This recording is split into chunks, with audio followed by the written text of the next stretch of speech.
എനിക്ക് തോന്നിയായിരുന്നു ഇത് സംഭവിക്കുമെന്ന്, sooner then later.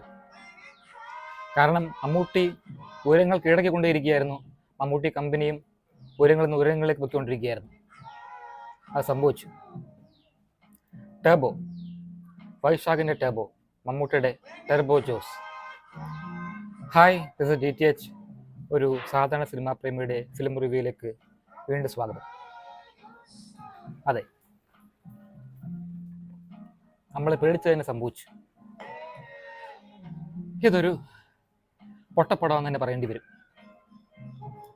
Mammootty convincing ആയിട്ട് ചെയ്തിട്ടുണ്ട്. മമ്മൂട്ടി മിക്ക പാർട്സിലും ക്യൂട്ടാണ്, അല്ലെങ്കിൽ ആക്ഷൻ സീക്വൻസസിൽ കൺവിൻസിങ് ആണ്. പക്ഷേ ഈ തിരക്കഥ സഹിക്കാൻ പറ്റത്തില്ല. ഡയറക്ഷനും അതുപോലൊക്കെ തന്നെ. പുലിമുരുകൻ സംവിധാനം ചെയ്ത വൈശാഖാണ് ഇത് സംവിധാനം ചെയ്തിരിക്കുന്നത്. പ്രശസ്തനായ തിരക്കഥാകൃത്തും സംവിധായകനുമായ മിഥുൻ മാനുവൽ തോമസ് ആണ് ഇതിൻ്റെ കഥ. പക്ഷേ വളരെ മോശം എക്സിക്യൂഷൻ, പ്ലോട്ടും അസഹനീയം. മിഥുൻ മാനുവൽ തോമസിൻ്റെ ഗ്രാഫ് താഴേക്ക് പോവുകയാണോ സംശയിക്കേണ്ടിയിരിക്കുന്നു. അദ്ദേഹം സംവിധാനം ചെയ്ത എബ്രഹാം ഓസ്ലറും എനിക്ക് ഡിസപ്പോയിൻറ്റിംഗ് ആയിരുന്നു. ഇത് വളരെ ഡിസപ്പോയിൻറ്റിംഗ് ആണ്. അദ്ദേഹത്തിൻ്റെ എഴുത്ത് ആദ്യ കാലഘട്ടങ്ങളിൽ, പുള്ളിയുടെ ഏർലി സ്റ്റേജ് കരിയറിൽ ഒരുപാട് പ്രോമിസിംഗ് ആയിട്ട് തോന്നിയ ഒരാളാണ്. എനിക്ക് ഭയങ്കര ഇഷ്ടമുള്ള ഒരാളായിരുന്നു, ഇപ്പോഴും ആണ്. പക്ഷേ അദ്ദേഹത്തിൻ്റെ 1-2 ലാസ്റ്റ് ഔട്ടിങ്സ് വളരെ ഡിസപ്പോയിൻറ്റിംഗ് ആണെന്ന് പറയേണ്ടി വരും. ഇതിൽ അഭിനയിക്കുന്നത് മമ്മൂട്ടി, അഞ്ജന ജയപ്രകാശ്, ആൻറ്റി ഹീറോ ആയിട്ട് വില്ലനായിട്ട് വരുന്നത് രാജ് ബി ഷെട്ടി, ബിന്ദു പണിക്കർ. അങ്ങനെ നല്ലൊരു കാസ്റ്റ് തന്നെയുണ്ട്. മെയിനായിട്ട് എടുത്തു പറയേണ്ടത് രാജ് ബി ഷെട്ടിയുടെ പ്രസൻസ് ആണ്. പുള്ളി എനിക്ക് ഭയങ്കര ഇഷ്ടമാണ്. പുള്ളി ഒരു ജീനിയസ് ആക്ടറാണ്, നല്ലൊരു ഡയറക്ടറാണ്. പക്ഷേ ഇതിൽ പുള്ളിയെ നല്ലപോലെ യൂസ് ചെയ്തിട്ടേയില്ല. നല്ലൊരു ലെവലിൽ പുള്ളിയുടെ കഥാപാത്രത്തെ കൊണ്ടുപോകാമായിരുന്നു. പക്ഷേ ഓരോ ക്യാരക്ടറിൻ്റെ ആർക്കും വളരെ ഡിസപ്പോയിൻറ്റിംഗ് ആയിട്ട് തോന്നി, വളരെ മോശമായിട്ട് തോന്നി. അത് തുടങ്ങുന്നത് കേരളത്തിലെ ഒരു ഗ്രാമത്തിൽ നിന്നാണ്. പള്ളിപ്പെരുന്നാളും ഗുണ്ടായുസവും ഇടിയും ഒക്കെ ആയിട്ട് കിടക്കുന്ന കഥാപാത്രമാണ് ടർബോ ജോസ്.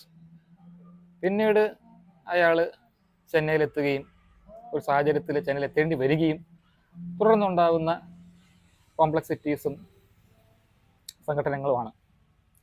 ഇത് ഒരു ആക്ഷൻ പടമാണെങ്കിൽ മെയിനായിട്ട് ഇതിൻ്റെ ആക്ഷൻ നന്നായിരിക്കണം. ഇത് നമ്മൾ കണ്ടു പഴകിയ അതേ സംഭവങ്ങൾ, വെറുതെ ഡിഷും പിന്നെ ഡിഷും ഇങ്ങനെ വെറുതെ അടിയുണ്ടാക്കുന്നു. അതായത് എന്ന് വെച്ചാൽ ഒരു സെൻസ് ഇല്ലാത്ത സ്ക്രീൻ പ്ലേയുടെ പുറത്ത് എക്സൈറ്റിംഗ് അല്ലാത്ത ആക്ഷൻ സീക്വൻസസ്. മറ്റേ വില്ലൻ ഓടി വരുന്നു, ഇടിച്ചിടുന്നു, വില്ലൻ ഓടി വരുന്നു, ഇടിച്ചിടുന്നു, ഗുണ്ടകൾ ഓടി വരുന്നു, ഇടിച്ചിടുന്നു, ഗുണ്ടകൾ ഓടി വരുന്നു, ഇടിച്ചിടുന്നു, ഇങ്ങനെ പൊയ്ക്കൊണ്ടിരിക്കുന്ന ആക്ഷൻ സീക്വൻസസ്. പിന്നെ ഇടയ്ക്ക് വെറുതെ കാർ ചേസ്, ബൈക്ക് ചേസ്, അങ്ങനത്തുള്ള സാധാരണ ഐറ്റംസ്. പ്ലോട്ടും അത് കണക്ക് തന്നെ ട്വിസ്റ്റ് എന്ന് വേണ്ടെന്ന് പറയാൻ വേണ്ടിയാണ് ചുമ്മാ അങ്ങോട്ടും ഇങ്ങോട്ടോ തിരിച്ചു മറിച്ച് കിടുന്ന സോ കോൾഡ് ട്വിസ്റ്റ്, വെറുതെ അനാവശ്യം. പോത്തേട്ടനുണ്ട്, ദിലീഷ് പോത്തേട്ടൻ എന്തിനാണ് ഈ പടം കമ്മിറ്റ് ചെയ്തെന്ന് എനിക്ക് മനസ്സിലായില്ല. സാധാരണ പുള്ളി അഭിനയിക്കുന്ന പടങ്ങൾക്ക് കുറച്ച് നല്ലതായിരിക്കാറുണ്ട്. ഇത് പക്ഷേ വളരെ ഡിസപ്പോയിൻറ്റിംഗ് ആണ്. മമ്മൂട്ടിയുടെ റീസെൻറ്റ് ഔട്ടിങ്സ് വെച്ച് നോക്കുമ്പോൾ ഇതൊരു അട്ടർ ഡിസപ്പോയിൻമെൻ്റ് ആണ്. മമ്മൂട്ടി കമ്പനി പ്രൊഡ്യൂസ് ചെയ്ത ഒരു പക്ഷേ ഏറ്റവും വേസ്റ്റ് പടമായിരിക്കാം ഇത്, എൻ്റെ ഒപ്പീനിയൻ. ബോക്സ് ഓഫീസ് കളക്ഷൻ ഒന്നും നമുക്ക് പ്രഡിക്റ്റ് ചെയ്യാൻ പറ്റത്തില്ല. എങ്കിലും ഇതൊരു ബിഗ് ഹിറ്റൊന്നും ആവാൻ വഴിയില്ലെന്നാണ് എനിക്ക് തോന്നുന്നത്. കാരണം അത്രയ്ക്ക് മോശം സ്ക്രീൻ പ്ലേ, ചില വൃത്തിയുടെ തമിഴ് പടങ്ങളുടെയൊക്കെ ഒരു ഫോമിലയും ഒക്കെ. അങ്ങനെ എടുത്തു പറയത്തക്ക ഒരു ബ്രില്യൻസോ എടുത്തു പറയത്തക്ക ഒരു ഗുണമോ ഈ പടത്തിന് എനിക്ക് തോന്നിയതേയില്ല. പിന്നെ മിഥുൻ മാനുവൽ തോമസ് ഇടയ്ക്കിടയ്ക്ക് അവഞ്ചേഴ്സിന് ഒരു ഡെഡിക്കേഷൻ കൊടുക്കുന്ന പോലെ, ഒരു ട്രിബ്യൂട്ട് കൊടുക്കുന്ന പോലെ, ഇടയ്ക്ക് താനോസിന് ട്രിബ്യൂട്ട്, ഇടയ്ക്ക് നമ്മുടെ തോറിനൊരു ഹാമർ ഉപയോഗിച്ചുള്ള തോറിന് ഒരു ട്രിബ്യൂട്ട് കൊടുക്കുന്ന രീതിയിലാണ് എനിക്ക് തോന്നിയത്. പിന്നെ അവഞ്ചേഴ്സ് കാണിക്കുന്നു, ടോണി സ്റ്റാർക്കിൻ്റെ കാര്യം പറയുന്നു. അങ്ങനെ പുള്ളി ഈ ഗരുഡനിലും ജോൺ വിക്കിൻ്റെയൊക്കെ ഒരു ട്രിബ്യൂട്ടോ അല്ലെങ്കിൽ ഒരു ഇൻസ്പിറേഷനോ ഒക്കെ നമുക്ക് തോന്നിപ്പിക്കുന്ന പോലെ പുള്ളി എടുത്ത് പറയുന്നുണ്ട്, അത് ജോൺ വിക്കിൻ്റെ കാര്യം പിന്നെ ഗരുഡൻ്റെ എടുത്ത് പറയുന്നുണ്ട്. അതുപോലെ ഇതിൻ്റെ അകത്തും അവഞ്ചേഴ്സിന് ട്രിബ്യൂട്ട് കൊടുക്കുന്നുണ്ട്. എന്തിനാണെന്ന് എനിക്ക് മനസ്സിലായില്ല. കാരണം ഈ ടെർബോ ജോസ് എന്നുള്ള ക്യാരക്ടറും അവഞ്ചേഴ്സും ഒക്കെ ആയിട്ട് ഒരു ബന്ധമുള്ളതായിട്ട് തോന്നിയില്ല എനിക്ക്. നിങ്ങൾ അതിൽ കൂടുതൽ ക്ലൂസ് അങ്ങനെ കണ്ടെത്തിയിട്ടുണ്ടെങ്കിൽ എന്നെ അറിയിക്കും, കമൻസിലൂടെ അറിയിക്കും. അങ്ങനെ മൊത്തത്തിൽ വളരെ ഡിസപ്പോയിൻറ്റിങ് ആയിട്ടുള്ള ഒരു ഔട്ടിങ്. മമ്മൂട്ടി കൺവിൻസിങ് ആയിരുന്നു, ഞാൻ നേരത്തെ പറഞ്ഞാൽ. പക്ഷേ പുള്ളിക്ക് കൂടുതലൊന്നും ചെയ്യാനില്ല ഇതിൻ്റെ അകത്ത്.